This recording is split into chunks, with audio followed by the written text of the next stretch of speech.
so yeah, my background is kind of 3 years ago. They stopped my disability benefits on like no evidence at all. Basically, it was the assessor used. They had like a pretext of a. I'm not going to be able to speak well. I can already tell. The assessor disproved my information and the information from doctors and specialists with a casual observation, which had then written down as a physical assessment, which never actually happened. So in the physical assessment that didn't happen, it was saying things like, I have good grit, good dexterity and things like that. But these things never actually occurred. And then I'd heard from the wider disabled community that this wasn't just happening to me, it was happening to everyone. And even worse, like with blatant lies to try and disprove entitlement. So yeah, I got involved in the autism community, disability activism. And then when I was kind of disheartened by the lack of action by the wider community, I decided to join communist organising, which can bring together a lot of issues, can't it? As it should, because the white working class is so diverse. Yeah, and I think that's it really. I've written an article on disability benefits. That wasn't that bad. That's great. Just, we can maybe put a disclaimer that I've got a communication difficulty and everyone has to be nice to me. So I saw someone on Twitter say that actually, like, why do we use the term ableism when we could just say eugenics? And I don't know what you thought about that.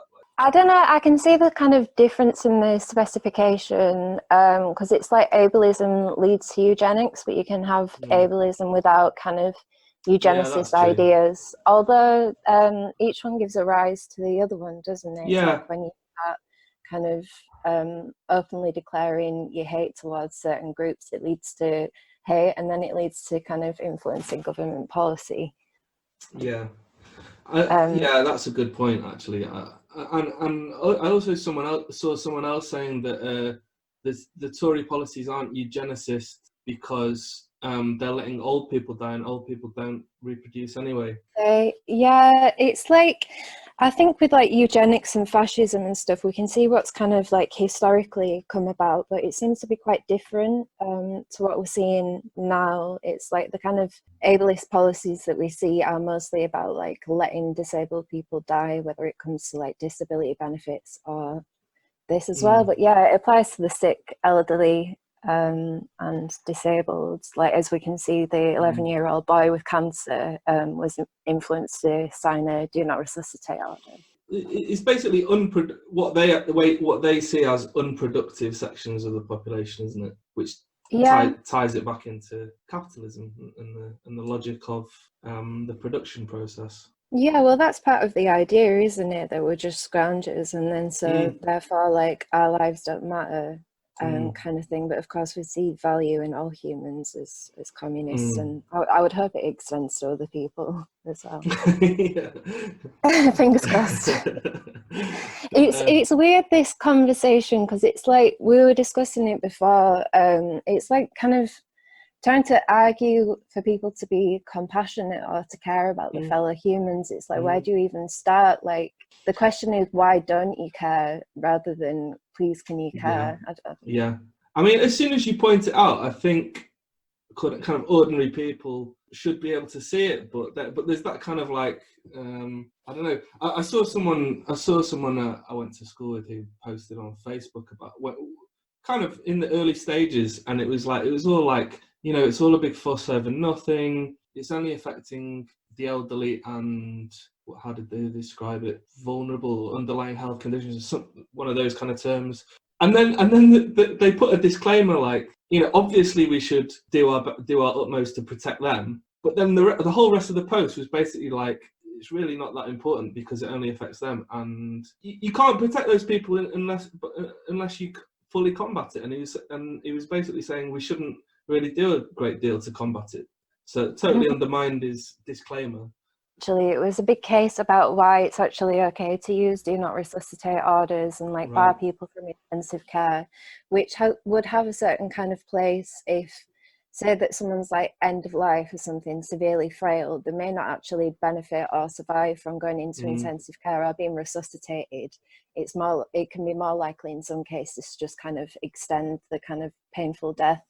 So we can see there's some compassion with the kind of do not resuscitate orders, but when they're being applied, so like in a kind of like blanket fashion, and then applied to people that by the nicest, by their specifications, it shouldn't apply to autistic people. So they have to explain why they're sending it to autistic care groups, like autistic individuals, why people with learning disabilities and physical disabilities are being denied care. And we can see the system of prioritization does really depend on society's attitude towards these certain groups. Like, I don't think they'd really get away with doing it to anyone else. Exactly, and also you just got to question the whole thing. Why do we have to prioritize? Why are they not? We're having to prioritize because they've intentionally and deliberately made care very scarce. Once you've got that far, I suppose you can kind of convince people that there's a logic to it. Okay, well, sort of the elderly are close to death anyway, or this kind of thing. Totally disagree with that as well. But if there was universal provision, we wouldn't even have to engage with that argument because there wouldn't be a leg to stand on. Yeah, I agree. With the NHS, like there's been such routine underfunding, and in all types of care generally, they've had several warnings over pandemics. They've had several warnings over the years, and they've refused to act on them, including like they wanted to create a kind of scheme to prepare for epidemics, and they decided against it because it would cost too much money. So basically, they've refused to act. They didn't act with the lockdown fast enough. We're seeing deaths now because of government policy. They know that vulnerable and disabled people are going to die, but now they're kind of fueling the fire with this prioritization of who gets care. They're even stopping people like calling ambulances on certain people with the do not resuscitate orders. But yeah, they'll frame it as this is what we've had to do, rather than a result of their own policies over the last 10 years, is it? 10, 12 years? Yeah. Maybe years. Longer. Yeah. Well, yeah, I mean, it's longer if you take Labour into account and their attacks on the NHS going back to 97. Should we just kind of give a like quick 101 of what is it and what's the logic, the capitalist logic behind it? So yeah, I don't have full knowledge of the history of eugenics, but what I understand is eugenicist policies usually take the form of things like forced sterilisation or killing people off, essentially making it so they can't reproduce anymore, basically based upon desirable characteristics, which are heavily entrenched in kind of the capitalist systems of oppression, so like racism, ableism, etc.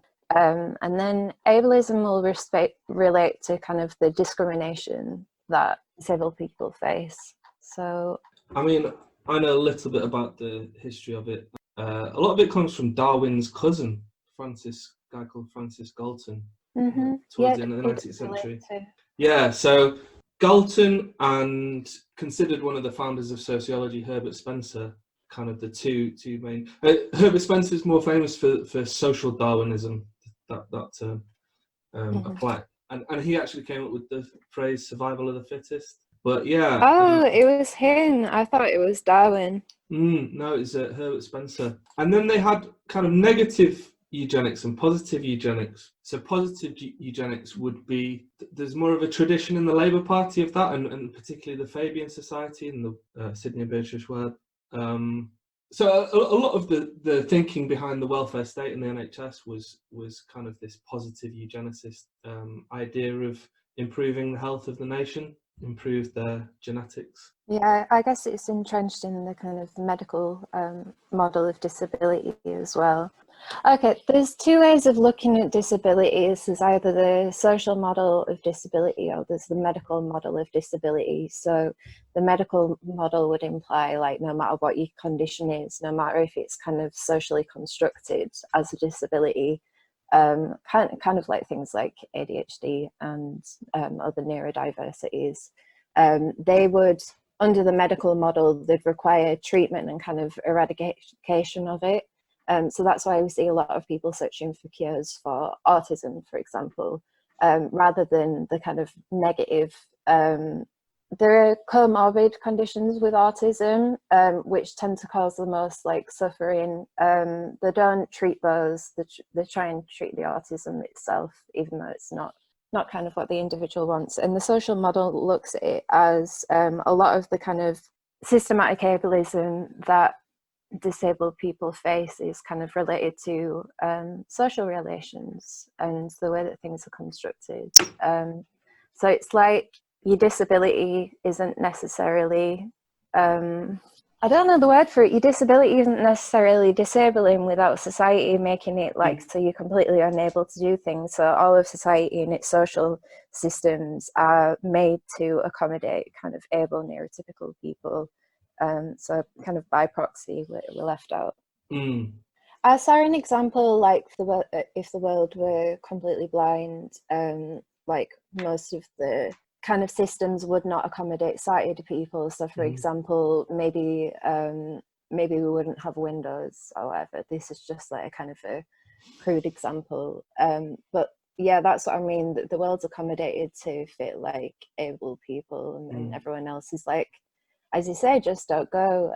This is prevalent in education as well. I didn't go to uni, for example, because I said that I would like some accommodations to be able to do the course, and they were like, well, if you need them, why are you doing the course?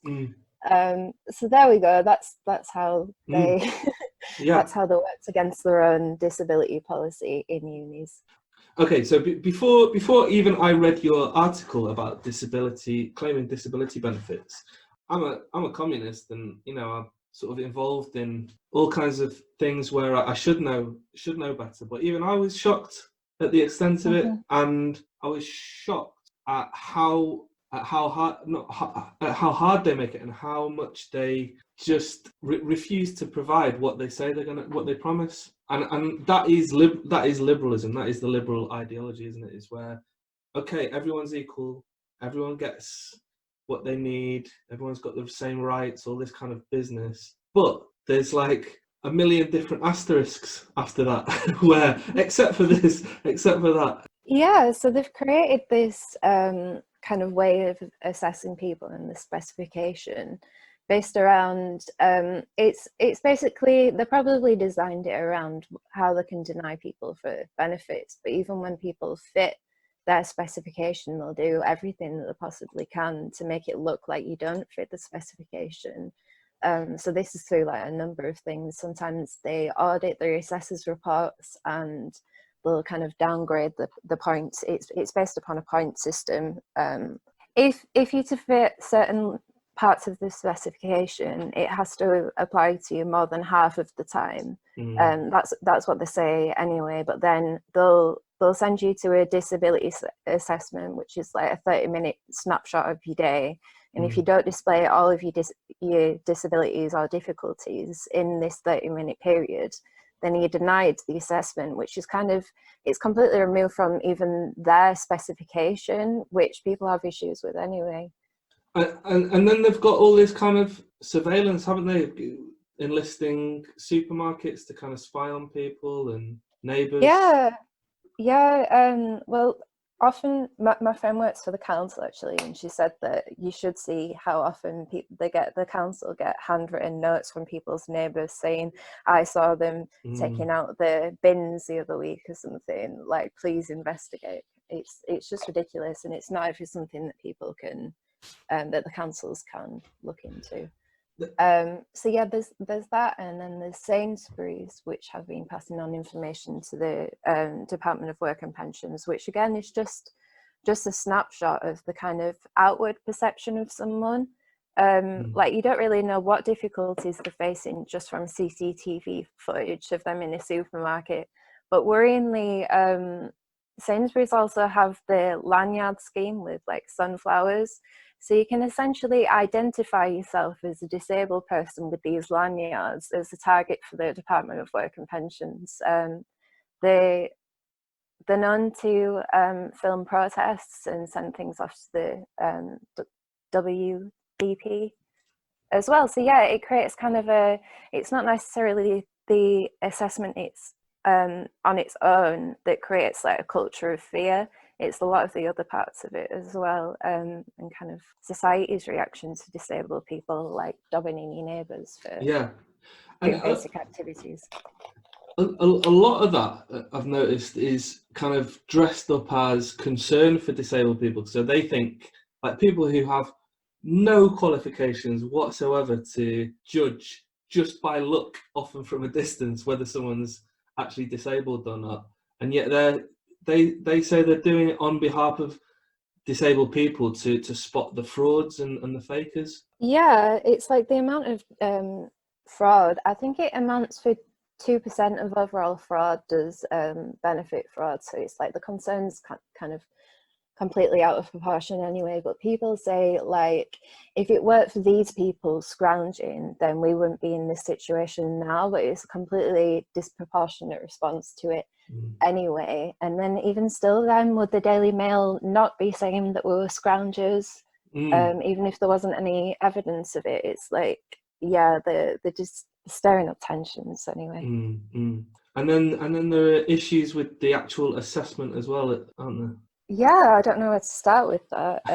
So the assessors like to tell a lot of fibs. They'll do things as well, like they'll watch people in the car park and see if they're behaving in an acceptable way. And to be clear, the kind of things that, like, they're not saying that, for example, if they saw like a paralyzed person doing cartwheels, like, yes, maybe that might suggest that the claim is fraudulent, but not really like having to walk across a car park because there's no other way of getting into the assessment building and taking a lot of breaks.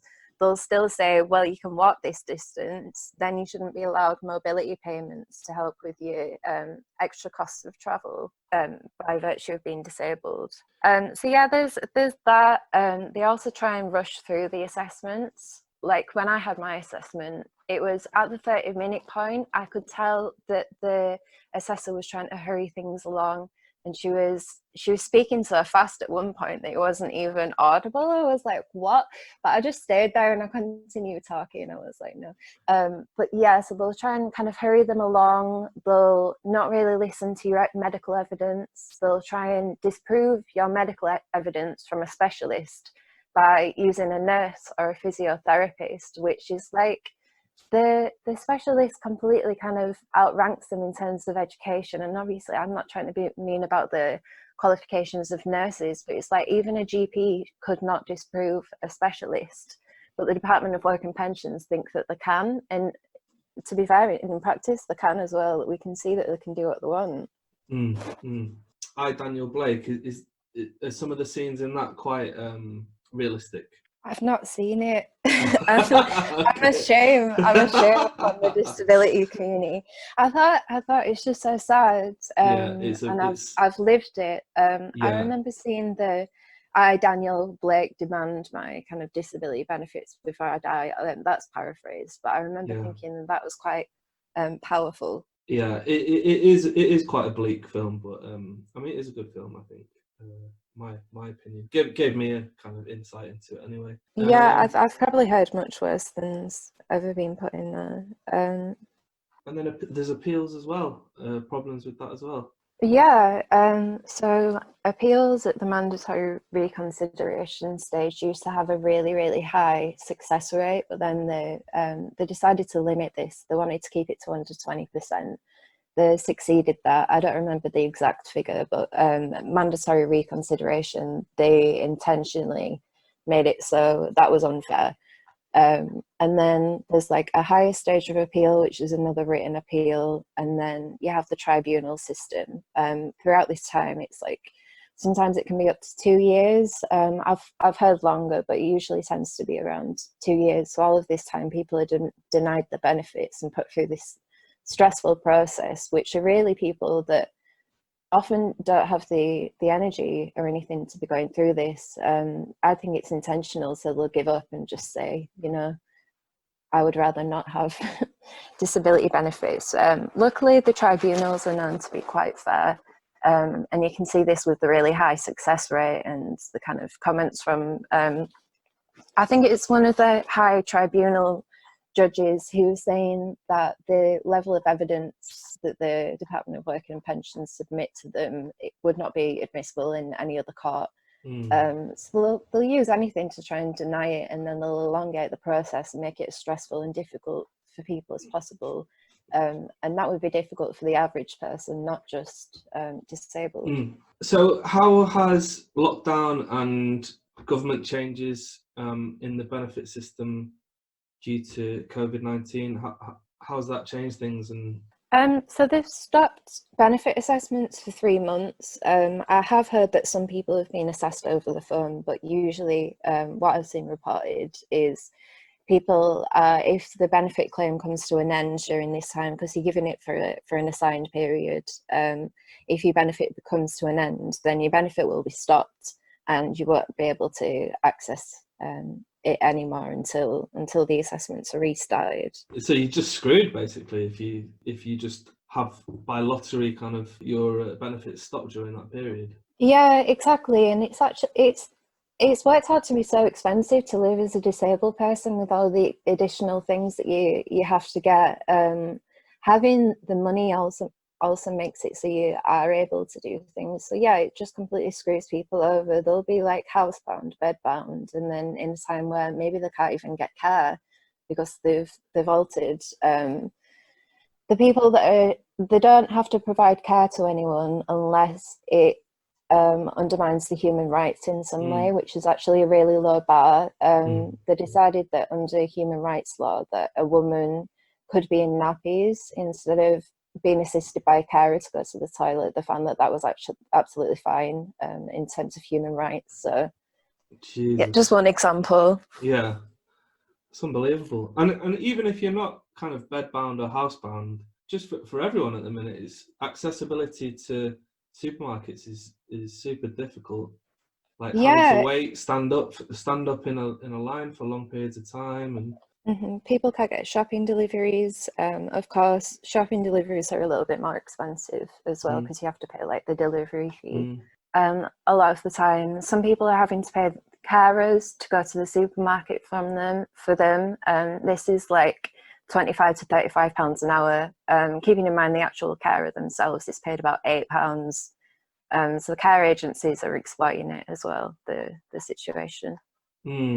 All right, so that brings us on to government policy on coronavirus. And as communists, we know the history of Britain and its practices in terms of, you know, its genocidal policies, its destruction of other countries, etc. So we know how murderous they are. But I think this is really the first time for a very, very long time, certainly in the kind of internet era, where even middle class Brits are kind of subject to the government's murderousness at the moment. Yeah, that's interesting actually, that the like historical people that were free from these kind of policies will now be targets of them.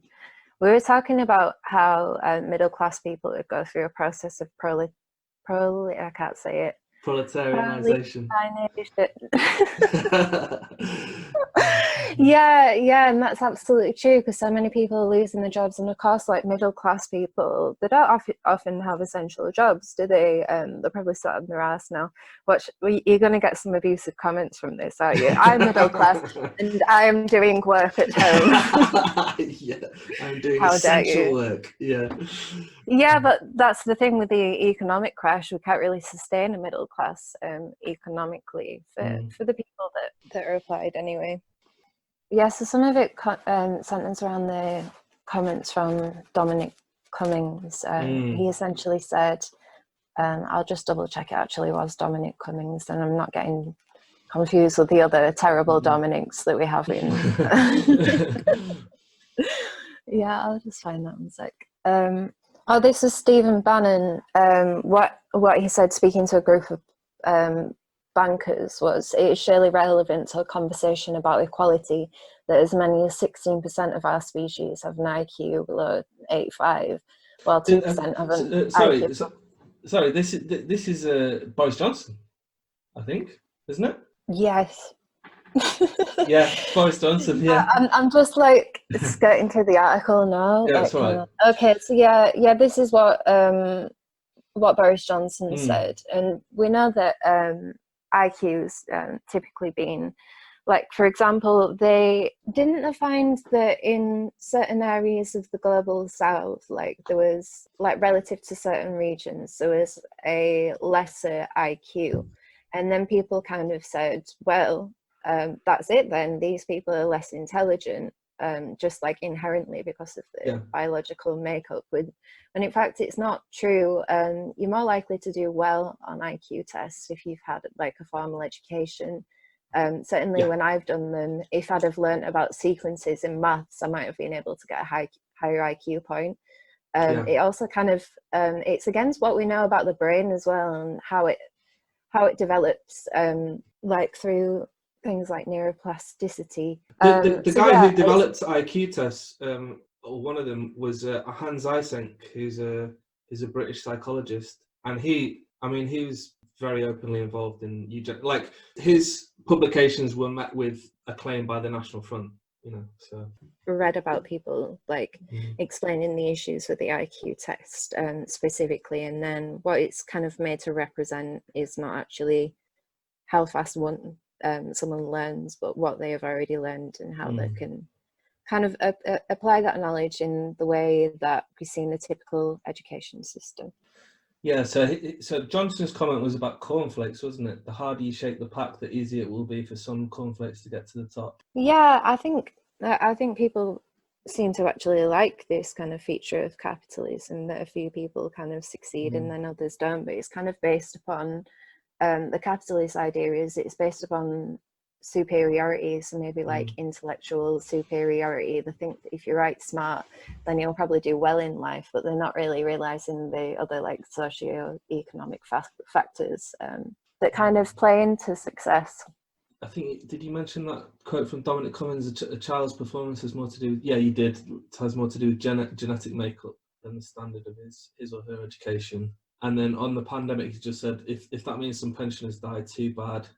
Telegraph journalist argued that, not to put too fine a point on it, from an entirely disinterested economic perspective, the COVID-19 might even prove mildly beneficial in the long term by disproportionately culling elderly dependents. Yeah, so all of this is based upon kind of economic factors, the ones that kind of ignore people's humanity entirely. Like when they were discussing lockdown, they were thinking like, well, what's the economic impact of this, rather than the kind of tens of thousands of lives that would be lost if we didn't do the lockdown, the lives that are already lost because we didn't do it sooner. Yeah. So yeah, it's usually centered around an economic argument, rather than we would prefer these sections of society not to die, which is the communist position. Well, not really prefer, but yeah, it's strange. It's strange that kind of capitalism have got into people's minds so severely that they can't even. They're more concerned about numbers. Yeah, they're more concerned about kind of economic strength rather than the strength of society. Yeah, I think in China there was a case of 100-and-something-year-old getting treatment and recovering. Yeah, so that's the thing. They'll let people die, and then they'll kind of use that as justification for letting them die. It's like, well, maybe they weren't likely to survive it anyway. But the thing is, this policy is making it so no one gets the chance. Certainly, I've seen someone with my lung condition and diabetes as well, which are both risk factors, kind of survive the virus. But it's like, because I'm autistic and have this condition as well, I think it's quite unlikely that I'd actually be allowed into intensive care, maybe not even hospital. And as you know, the value I bring to the world is astronomical. So yeah, I'm not too happy. Right. So okay, now we've established that they're explicitly eugenicists. Are there any other quick comments to add to that?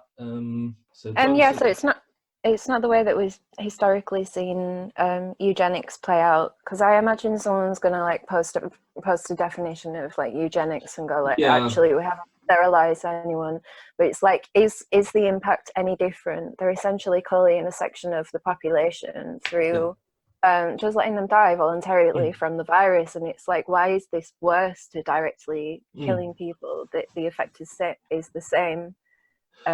It's more acceptable to liberals, but not to us. Right, exactly. I mean, this is the whole liberal defense, and yet they use the same. They don't let communists off with that.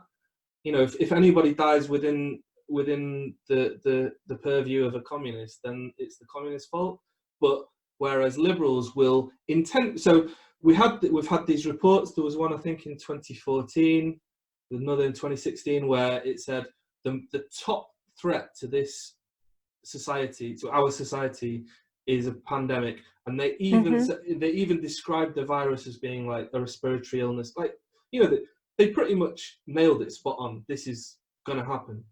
They've warned us for years. Lots of different people have warned. And yet, in that context, knowing that is the number one threat and it's bound to happen at some point, they've systematically dismantled the NHS, cut key staff, cut beds, cut funding, failed to get adequate equipment like ventilators and PPE. And so Engels calls that social murder. You know, like if you've got policies which you know will kill people, then you know it is a form of murder. I think we're infected with the kind of bourgeois view of morality instead of like the actual view, I guess. So, given that context, they know it's going to happen. They're just taking the NHS apart, and like now this clapping. Just in that context, the clapping is it's almost like a sarcastic slow hand clap, isn't it? It is. It's almost like a microaggression. Like in my mum's constituency, there's the Tories, and you hear those like loudly clapping. Not that Labour are necessarily better, but it's like you voted for a party that has destructed the NHS, sold parts of it off pretty routinely, and then you're going to clap for the carers who are being forced into this situation. Like I've heard people saying, like, don't call me a hero because I'm being forced. Like I'm doing it because I need the money. We don't have the protective equipment. We have to do it anyway. Like otherwise we're going to get sacked, or otherwise people are going to die. So yeah, it's kind of the idea that people are making a sacrifice and then we should clap for them instead of maybe bettering the working conditions, making it so they can be paid a reasonable amount to live. Yeah, it is like the culmination of neoliberalism, isn't it? Where like they're basically getting applause. Like people are standing on their doorsteps and applauding them instead of just giving them proper working conditions and pay. Should be getting hazard pay, shouldn't they? They should be getting extra. Yeah, of course, like we said in Red Fight Back to Demands, doing a subtle nod to that. To go, what was I about? Oh yeah, with the clapping, they'll do some sort of display of performing. I can't say it. Performative, yeah. They'll do like a performative clap, and that's okay for them because it doesn't really take much effort, does it? You just open your front door and then do a bit of clapping and like nod to your neighbours. Yeah. Judge the ones which aren't coming out to clap if you're on live stream. Yeah, I agree. I mean, I do think, like, I don't think either of us would be totally cynical about it because I think, I think it is a bit of a watershed moment in people's consciousness about feeling part of not just a community but a society where if one part of society is vulnerable to an illness like the rest of society can be, and that idea I think is permeating, and importance of the NHS in relation to that. I think the NHS, if it wasn't before, is just ever more sacred to people.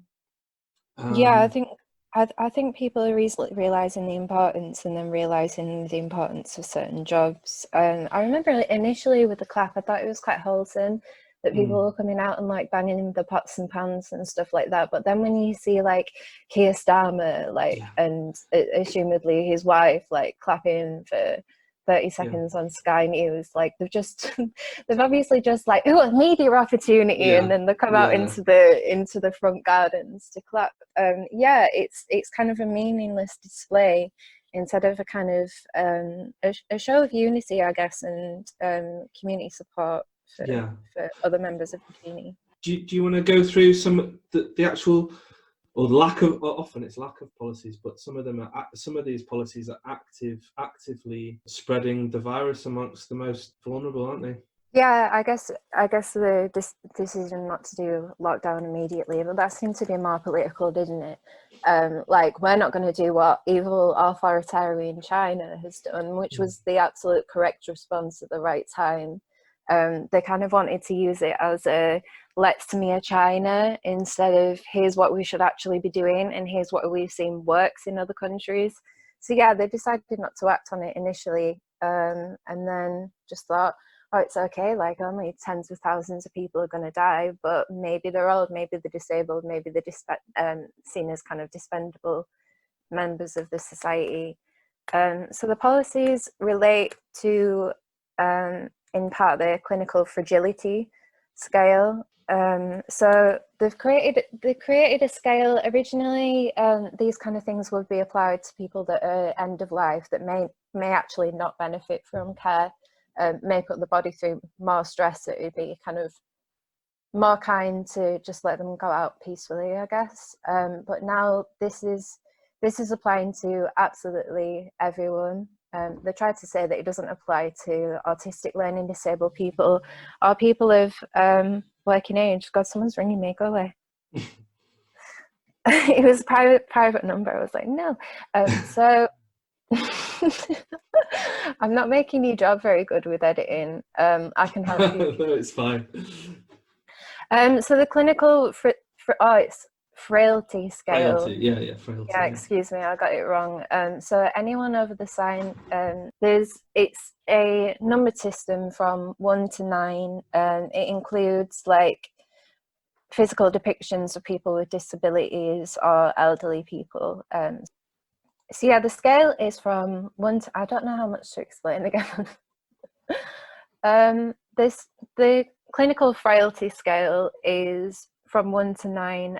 Over 5, which would be mildly frail, these people will be barred from going to intensive care and then getting life-saving treatment. So it says that they might need help with finances, transportation, heavy housework and medications, which can apply to a lot of people, not necessarily people that are end of life, but it will apply to people that are like autistic, for example, even maybe like depressed people with like mild learning disabilities. It will apply to them. And then it goes on to severely frail. We've got a physical depiction of a person in a wheelchair, saying completely dependent for personal care, and then 9 as terminally ill. So these categories are kind of a bit weird. They don't necessarily determine whether you would benefit from life-saving care. They just kind of make a moral judgment on who is more likely, who is more deserving of treatment, which is how I perceive it. So they perceive someone that might need help with housework or with finances as less, and then therefore like seen as less likely to benefit from this type of care. So for example, I would be 6, moderately frail. People need help with all outside activities, keeping house. They may have problems with stairs and bathing. Not necessarily the latter, but I would apply to moderately frail, just for needing additional support due to being autistic, and maybe having some issues with personal care relating to mental illnesses. So yeah, the NICE introduced guidance saying that it shouldn't apply to autistic people learning disabilities, young people, but in reality we see it playing out in a completely different way. A person was banned from care that had mild mobility issues and learning disabilities.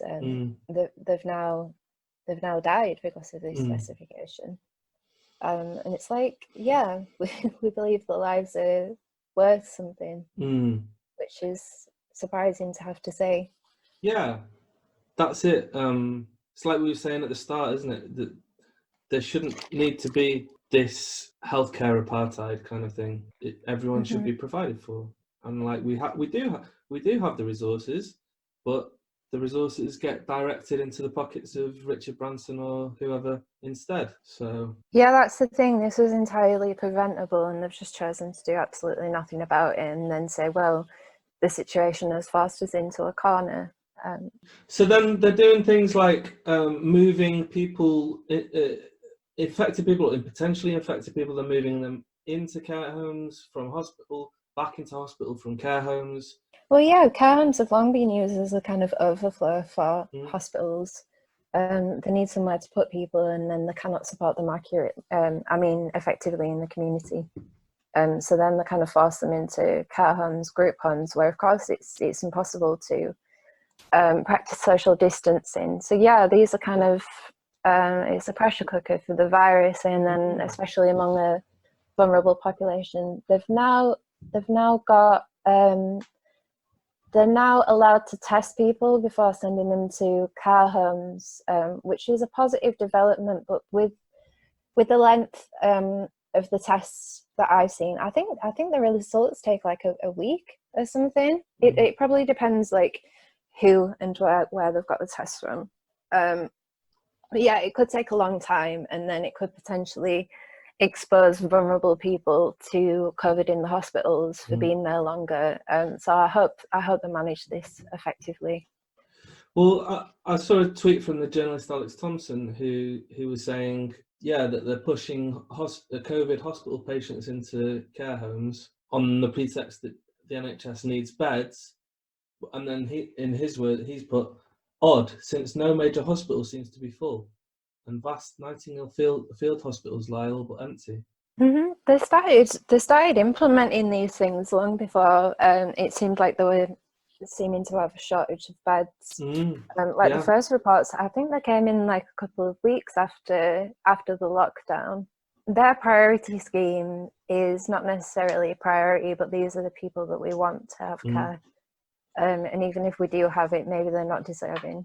Yeah, so it's very easy to sort of pin this all on the Tories, but I haven't heard anything from any senior Labour people, Labour politicians, Labour supporting journalists even.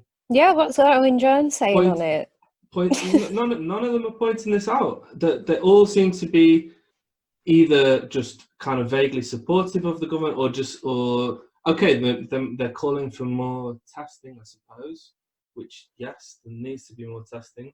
But I'm not seeing anyone take this angle of, hold on, this whole thing reeks of eugenics and ableism and just capitalist culling of what they say is unproductive sections of the population. I think they're quite receptive to the way that the government has spinned this by saying, like we've been backed into a corner and stuff.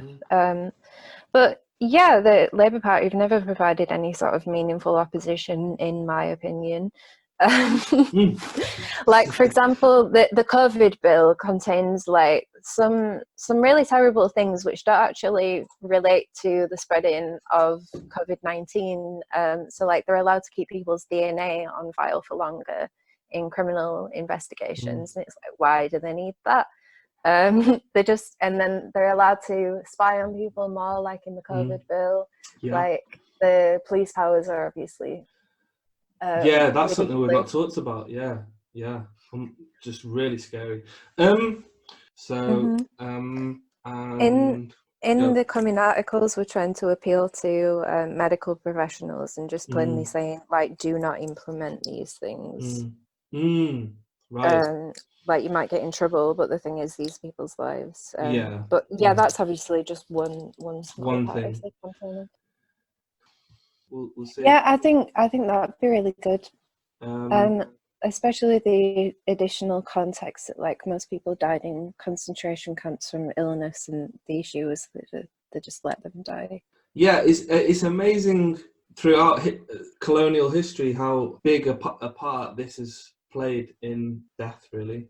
Yeah, it's not commonly spoken about, I guess. Like I remember, did you hear about that racist traveller programme that Channel 4 put together that was just like Mm, full of hearsay and mm, propaganda. Like people were calling for sterilisation of travellers, like following that, mm, and that was kind of like the natural thought to go to. But it's fresh in people's minds because, of course, it's happened across Europe recently, hasn't it? mm. The bigotry towards travel is just so ingrained, and just it's just like breathing to most just ordinary people, really, isn't it? The bigotry you hear like all the time. Yeah, it's so ridiculously common. Mm, I didn't really understand the extent of it until I started engaging with yeah, this, but I always knew that people were like terribly racist towards yeah, travelers, and like if one traveler wrongs them, then like everyone wrongs them. yeah. Travelers were saying on Twitter that like they don't hold like all of non-travelers accountable for Mm, hate crime, so why are they held accountable because mm, someone's nicked a bike out of the garden? mm, Like, who yeah, cares? yeah, In the grand scheme of things, it's led to so much more hate crime. yeah. So I don't think we really we did talk about the term eugenics vis-a-vis the term ableism, and the difference, but I think it's more than just eugenics, isn't it? I think it feeds into a kind of wider ideology of Malthusianism and social Darwinism. And the thing is, like, I think eugenics is probably the most loaded term in terms of it's associated with the Nazis, isn't it? Eugenics. Mm. People who know what eugenics is tend to associate it with fascism. Well, people say that fascism isn't really a distinct ideology, is it? It's Mm, like kind of a pressure cooker of situations that, like maybe existing racism, yeah, existing ableism. It's kind of like built upon that, and then the extension. Yeah, I don't know how to put it. It's kind of like a pressure cooker of no, social that's really issues. good. Yeah, yeah. I've struggled with that actually, because you know how liberalism and fascism really seep into each other, and it's so difficult to untangle them. So much overlap. Um, Mhm. Yeah, that's why we kind of advocate for solving issues at the root, like the root of ableism or the root of mm, yeah. racism, and not allowing these issues to be, I guess, talked about without criticism. Only using the term eugenics, I think, in association with government policy at the minute is, I think it's open to attack from people saying, "Oh, well, you know, are they trying to like breed, you know, some kind of super race?" And I think it just leaves open like quite an easy attack. So I definitely think we do need to use the term eugenics, but it's connected to this Malthusianism and social Darwinism. It's part of a wider. It's just the logic of capitalism, really, because Mm-hmm. it's a drive towards efficiency dictated by capitalist markets, produces imperatives to streamline all parts of the production process, which is standardization. Just like if machine parts are all different shapes and sizes, this slows down production and loses businesses money. Workers are not exempt from these imperatives. And so, as far as the capitalist is concerned, all workers should be as similar to the ideal worker as possible. And if they aren't, then efforts are made to push them in that direction. This is reflected in these ideologies of, social Darwinism, ableism, eugenics that pervade our culture. And so, humans with atypical bodies and minds are deemed inferior, disabled, or whatever, surplus to requirements kind of thing. So, Yeah, um, absolutely. Like, was it the Telegraph article where someone just like openly said that this could be a boost to the economy because it kills off some of the least yeah, productive members? It's like it's hard to make that kind of. It's hard to say whether the government are trying to do that or whether they are trying to build a master race, but like the kind of impact's quite similar, isn't yeah, it? yeah. Whether the intention's there or not, they are killing off these large sections of the population, which are disabled, sick and elderly. I mean, well, we've got some quotes that kind of show. Do you want to go through some of those, or how do you want to do that? We've Oh, got. you can go through the quotes. I'll let you do Okay, all right. it. I should probably quickly just. I don't think Malthusianism is such a well-known term, so Mhm. that goes back to Thomas Malthus, an economist, British economist, wasn't he? Well, he focused on overpopulation and said that this was a major problem for society, and basically discredited by Marx among others. And his views kind of necessitated or called for population control, part of resource management. This is Yeah. so this is a typical kind of opinion that people come to, don't they? That like most of the issues in the world are caused by too many people, but it's like it's the kind of idea that falls apart of like the slightest bit of research on the issue. Like we can see that we produce enough food, we can see that like people in the global south produce less of a carbon footprint and stuff, yet these ideas are the first thing that people come to.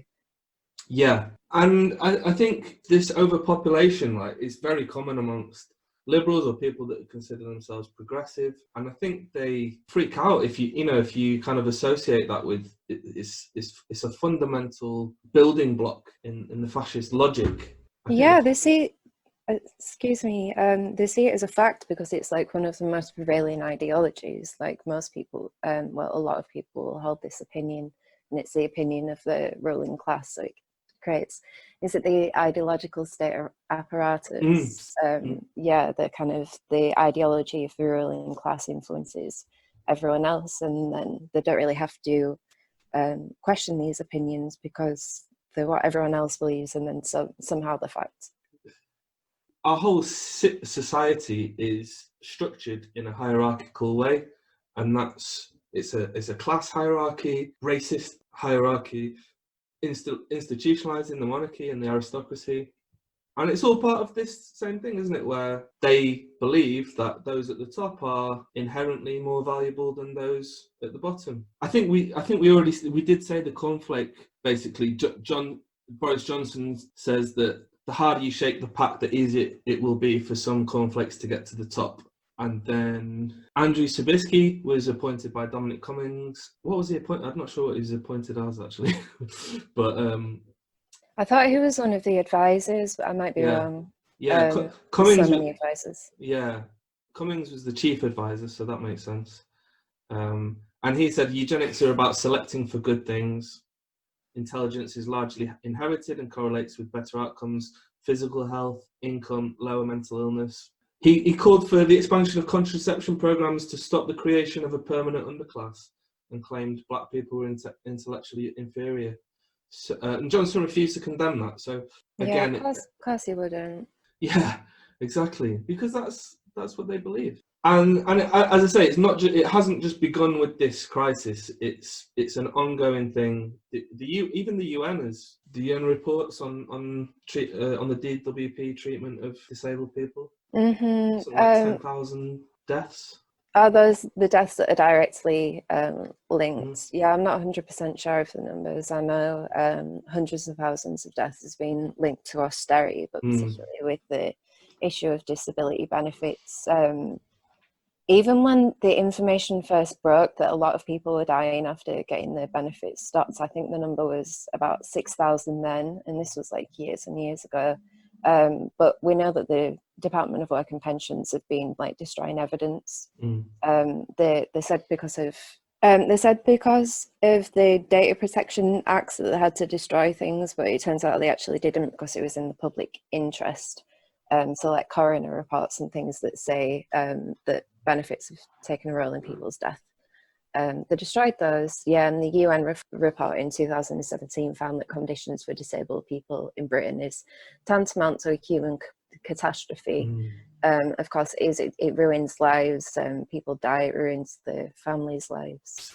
And this is because of the kind of systematic ableism by the government and the relation to disability benefits. And I mean, they've got that two-child limit policy with social security or child tax credits. Yeah, people say like, like if you can't look after your kids, why did you have so many, kind of thing, kind of completely ignoring that so many circumstances can lead to you losing your job and then needing support. Just about a million reasons, especially in this situation as well. like a lot of people never envisioned not being able to care for the child. It's just the reality. And just because they need to survive on benefits, I don't believe that these children don't need money to live, and it's directly contributed to poverty as well among children. It's just absolutely disgusting. Everything it's predicated on. Yeah, they also had that sexual violence clause as well, which I won't go into that much, but it made people prove that the child was a result of, you know, it was just absolutely vile. Awful. Okay, so I was just going to mention, so considered kind of the architect of the modern welfare state, William Beveridge, the one who delivered the Beveridge Report. He gave a speech in 1942 entitled "Eugenic Aspects of Children's Allowances." So it is, and as I've said elsewhere, the Fabian Society, which is the think tank for the Labour Party, has got a long history with eugenicist thoughts. And somewhere like Sweden, they were engaging in compulsory sterilisation of people with physical and mental health conditions till the late till the late 70s. So I saw some stuff today, actually. I think you were posting it and someone else was. The care home figures. Yeah, the care home figures, yeah. Yeah, it was estimated, these are quite old statistics. I think that we'll find out the true reality of the situation probably far after the crisis, but it's estimated that, no, hang on, it's not estimated. They found that death figures are 40% more, the death figures are 40% more than the government's hospital-only figures. So this involves like deaths in the community, deaths in care homes. Like there's been a massive spike of deaths in care homes. And previously I've even struggled to find any data about this at all. We were thinking about, if we need to write an article about it, we need to get someone that's in the care homes. We can't really know the true reality of the situation, because I feel like it's been hidden from us. There's a reason that they're not including these figures. Well, so a former government minister, Ros Altman, said care home residents are being, this is a quote, are being abandoned like lambs to the slaughter. They are left without protective equipment or testing, even if they request it. It's not always given to them. If people need to be hospitalised, either that tends to be very difficult, or if people are sent to hospital, they are sent back very quickly, and there are no tests, so they don't know if these people are infecting others in their care homes. End of quote. They were saying that they were going to roll out testing and stuff to care homes. So it's like, how long have they been saying that? We're quite deep into the crisis now. The time for testing was long ago. And I think especially in relation to care homes, because of how fast viruses can spread in there, and then how vulnerable the population of care homes are. But like relating it to the do not resuscitate orders, those are partly to get people to my cat's doing his thing again, which is just being a bastard. What's his name? Edgar, twat boy. Yes, so the do not resuscitate orders are also asking people not to ring ambulances on people to reduce this kind of burden, as they'll say it, on the NHS, rather than people that require medical treatment, likely people that have been paid into the NHS for their entire lives. Not necessarily that if they hadn't, that they weren't entitled to it. Well, technically they're not entitled to it now, are they? But we're saying they should be. Yeah. So yeah, they're basically applying those do not resuscitate notices to just kind of in a blanket way, aren't they? Yeah, and then of course this hides the figures as well. If they die in the community or if they die in a care home, then it's not put on the official list. Therefore, I think like higher numbers would highlight even more the failures of the government. Yeah, I think that's why they're attacking China as well in their figures. Yeah. To go, well, what about China? What about them? Like in our country, we just let the virus run just wild for a few weeks there, and then we're like, yeah, but what about China? Yeah. What about that widely considered to have dealt with it properly? Yeah. Even the WHO said like that they did an amazing job on it, and then suddenly like they just want to come up with pointing Yeah, the finger type of thing. And it's so easy to point the finger at China as well because of all of the propaganda that's been set against them in the recent years. yeah, people just believe anything about China, don't they? Yeah. As I say, like even people on the left, Mm. regardless of whether we view them as communist or socialist or not, we can see that their planned economy has worked really well for them in the kind of the situation of the virus, and they have managed to react amazingly, in my opinion. Maybe not in the imperialist media, but it's Yeah, but I mean, I think that it kind of shows how bereft they are of things they're able to attack China on, because they're just having to make stuff up. It's not based on anything. Like China changes its figures for various reasons, like because it changes the criterion on which they're counting deaths due to the virus and so on. And yeah, they try and twist it into something negative, but they wanted to count the figures as to people that had it in the community, so they changed the method of the method of assessing it. Whereas I don't think that we'll see a sudden change in the method of assessing it in the UK, because I do think that they're trying to promote the gravity of the situation. Yeah. Okay, so I got, there was some more quotes leaked on the 7th of April. So this is a couple of weeks ago now. But these are leaked quotes after the government had supposedly done a U-turn on the herd immunity policy. So the herd immunity policy totally discredited by the WHO. It's considered totally reckless. Even on its own terms, it's not going to work, because they don't know when the vaccine will be available. They don't know if it will mutate, and then we're back to square one. So it is just herd immunity is just abandoning us to kill, to the virus, to kill as many as it wants, really. There's no evidence as well to support that people with the virus will be immune afterwards, that they'll build the effective antibodies.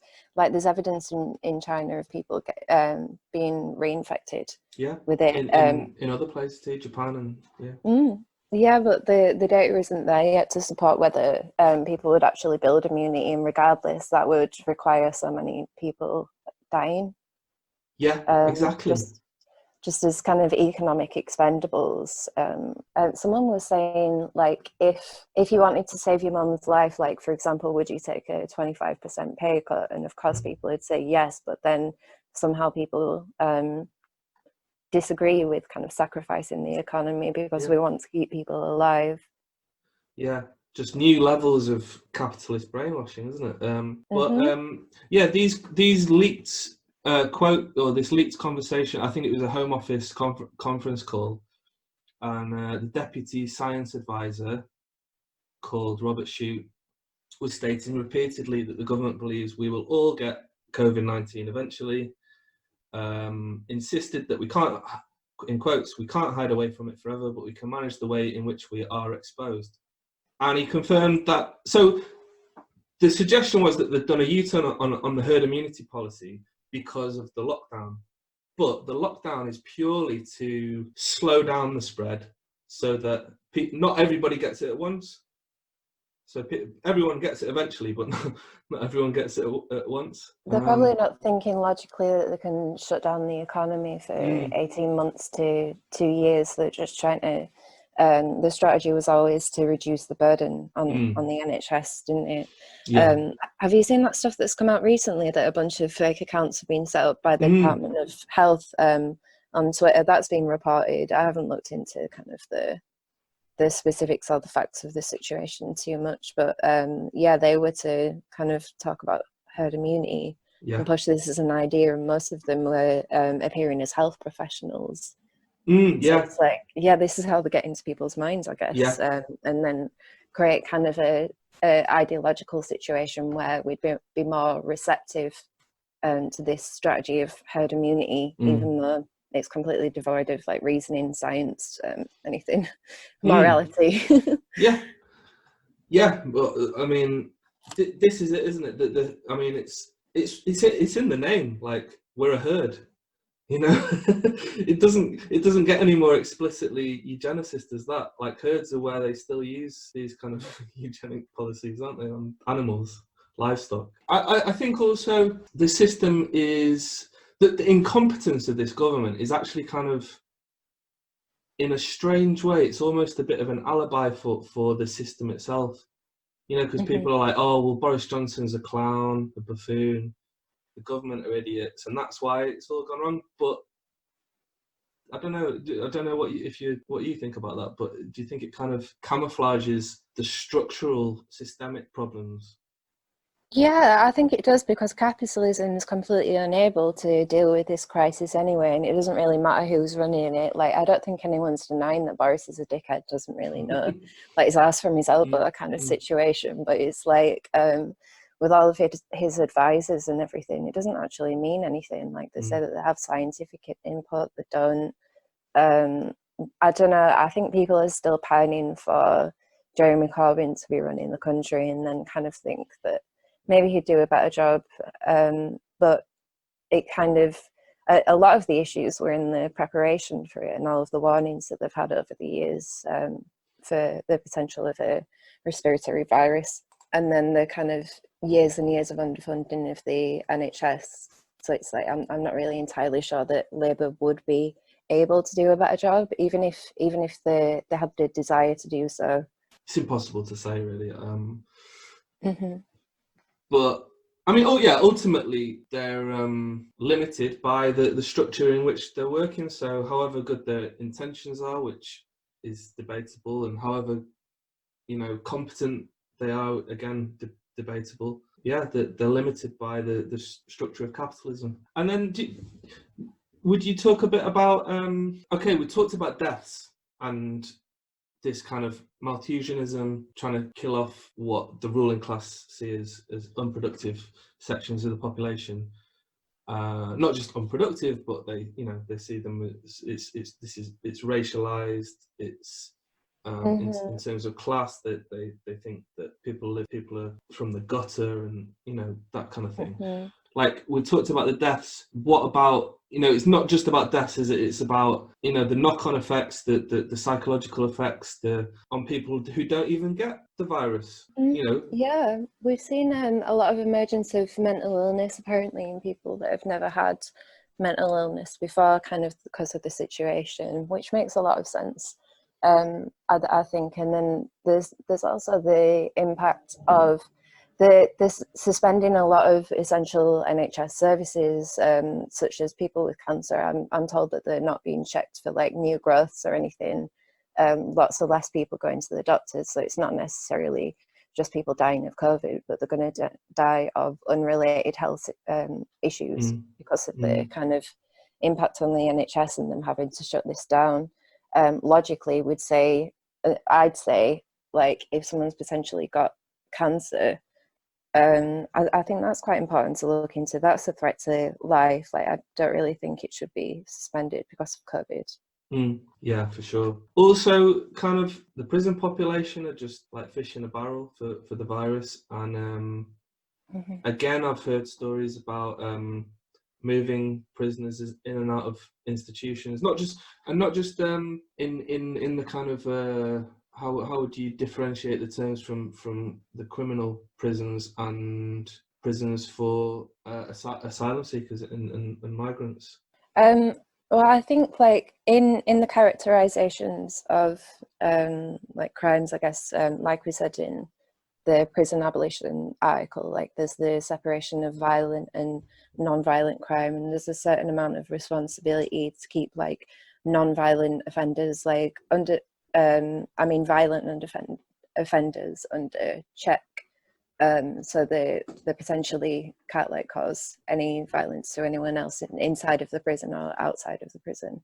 But then with the non-violent prisoners, like people in the migrant centres, I don't think they're called migrant centres, are they? They're called detention centres, are they? Oh, okay, yeah, that makes sense. I was going to say like a migrant centre. It makes it sound like they're going to be like poster painting and nice activities, kind of thing. But it's parks. Like, yeah, I don't think that they've got any valid reason at all to keep the non-violent offenders or people in detention centres in prison, but then it kind of the implications of violent offenders, say if they were to release all of these people, the violent offenders would still be in prison, they'd still be under lockdown. They're saying that they're not even getting any exercise now. The kind of leaks that have come from prisons and people that happen to have phones in prisons.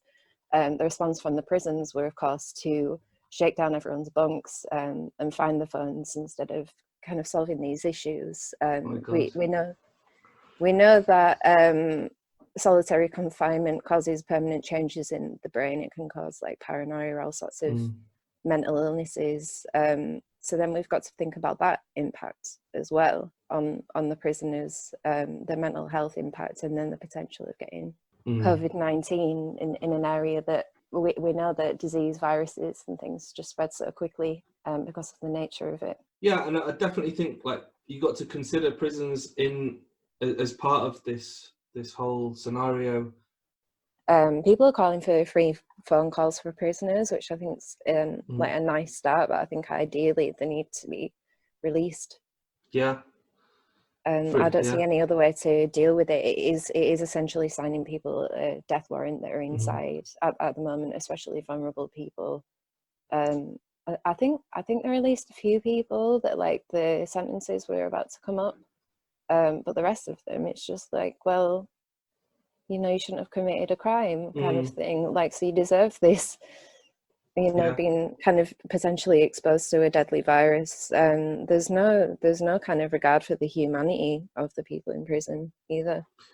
Yeah, and Iran freed all their non-violent prisoners. Yeah, I think it's absolutely necessary to do, but then yeah, I don't think that the kind of public perceptions at that phase yet where they would support a lot of people being released from prison.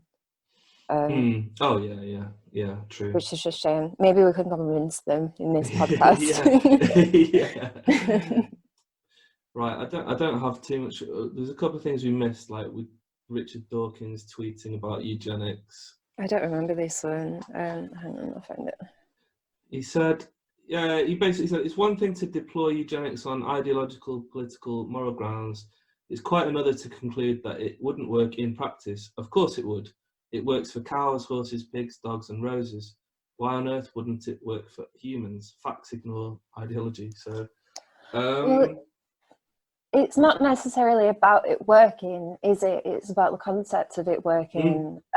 Like it's guided by people's ideological principles at the time. Like, so if I think that, for example, like autistic people are inferior and I want to kind of get rid of autistic people from the world, I could do that. But yeah, it's not really it's not about whether you can, it's about the ethical exactly, it, isn't it?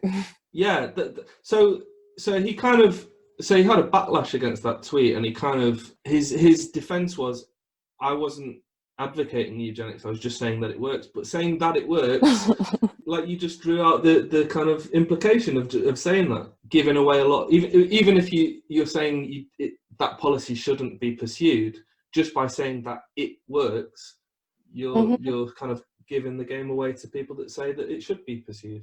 Well, it's loaded, isn't it, to say that it works.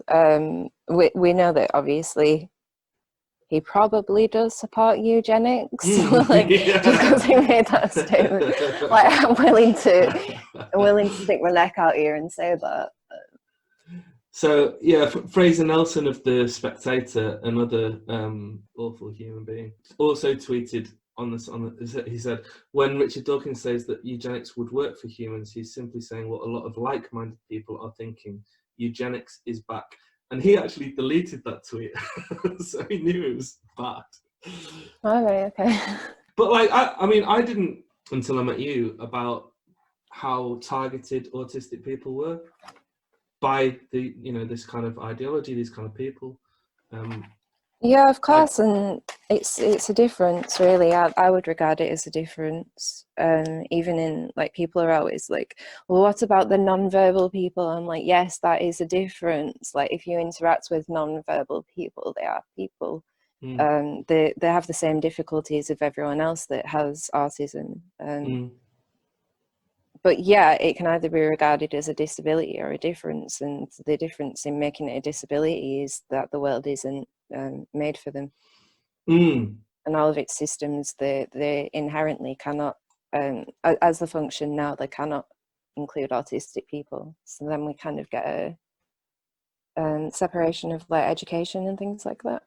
That's another kind of debate, isn't it, about the terminology of, and I saw Frankie Boyle, who has a pretty sordid background of ableism, but at some point I think he's, I mean, correct me if I'm wrong, and he's persisting, but I saw an interview with him where he was talking about disabilities from a completely different perspective, much more progressive perspective. Yeah, I think before he used to just say things to shock people, but he's kind of got I think like he's quite consistently politically right at the moment. I don't know if you saw like any of his, I think it was called the something autopsy, there was election autopsy and things like that.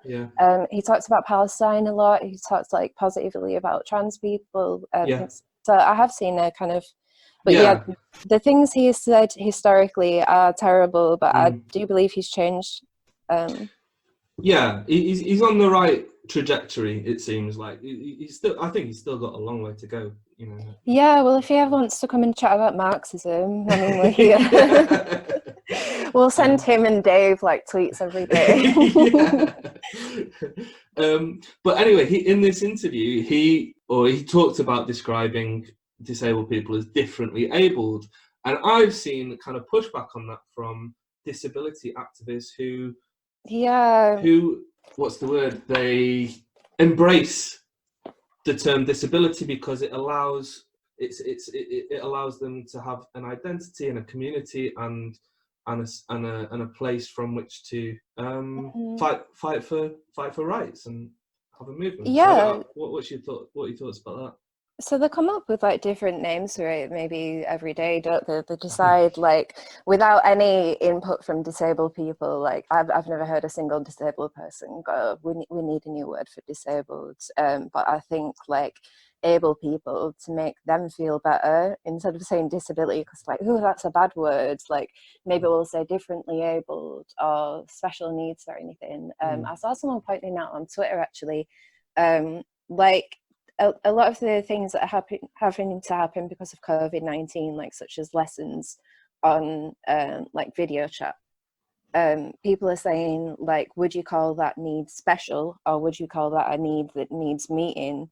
Like otherwise you can't do it, basically. And then that applies to able people and disabled people as well. So yeah, we can kind of view things as a disability or difference, but even if I call my autism a difference, it doesn't really make a difference to the material circumstances that I am disabled by society and the way that it's organised. So yeah, I like to acknowledge that, and also say, you know, like being disabled is not a bad thing. I think we could do more work on that rather than coming up with it's a liberal idea, isn't it, to concentrate on the terminology rather than the actual circumstances. I mean, I think it's useful to be precise and to think about the implications of terms and you know where they come from, and I think those kind of conversations help other people sort of see whatever it is, disabilities or race or any other issue in a clearer way. But yeah, too often liberals will focus on that just to the total exclusion of actually liberation, you know, liberation really. Yeah, there's like a debate in the autism community. Some people say autistic, and then some people say person with autism. What's the difference between that? I don't really care that much, to be honest, but I saw someone saying that this is the most important issue facing disabled people, I mean autistic people, because it relates to us being able to choose how we're referred to and things. And I think there's some value in that, but then at the same time, like there are so much bigger issues here. rather than just concentrating on this terminology. I want to break down the whole system, not this particular autistic or person with autism that has no material impact on my life at all. Sure. So yeah, I can see the value to an extent, but still. Sure. Might be worth just talking about any kind of what we can do, any kind of campaigns, anything like that. So like people could essentially join up with like their organizations, fraternal organizations, to work on this issue, and you can create like all sorts of digital media about it, which would help raise awareness of it. I suppose although awareness isn't the kind of solution in itself, I think that it's the place to start because so many people don't know about it. You can campaign against the issues, you can do things to put pressure on the government in a kind of organised working class style as part of Red Fight Back. Or no, literally any organisation, if you're involved in anything, just please speak out about this, get it on the agenda, make videos, make podcasts, make songs, make artwork, speak to every man and his dog about it. But I think, yeah, a more unified strategy should be done as part of a working class organisation, in my opinion. Yeah, I mean, at the minute, if nothing else, just telling people about this is a start, and it's something that anybody can do. Is if you've learned about this issue, understand that this is how to frame this whole pandemic. Everybody's interested in it. Very understanding of it is, not very widespread. So yeah, just talking to family, talking to friends, and spreading the word is a start, and getting involved with any organisations even better. So. Yeah, absolutely. Unfortunately, we are limited on how we can react to many things in the situation of the pandemic because of lockdown. Like one of the democratic routes that you could do is like maybe a protest or something, even though people are rightfully say like 1 million people marched for Iraq, what makes it different now, kind of thing. But there are a lot of different ways to campaign that we cannot do in this at this time. Like something that potentially could be done as well is some education on this issue, like maybe have a educational with yourself and your comrades and discuss these issues. I think a lot of these issues have tried to be rationalized, like with the frailty score, like this is going to save people a painful death or an elongated death. I think discussing it and getting to the kind of nitty gritty of it, I think that'll kind of improve the public perception as well. It's something that I was thinking of doing in RFB, like doing an open educational. Yeah, that'd be good. I mean, so people will listen to this too, so. Hopefully. Yeah, hopefully. Yeah, send this to all of your friends. With any luck.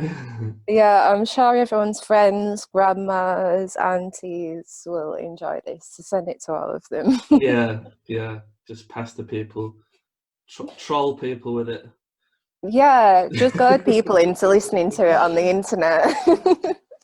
That tends to work. Yeah, I think the online campaigning is going to be a key thing to social change, in the context of the lockdown. Yeah.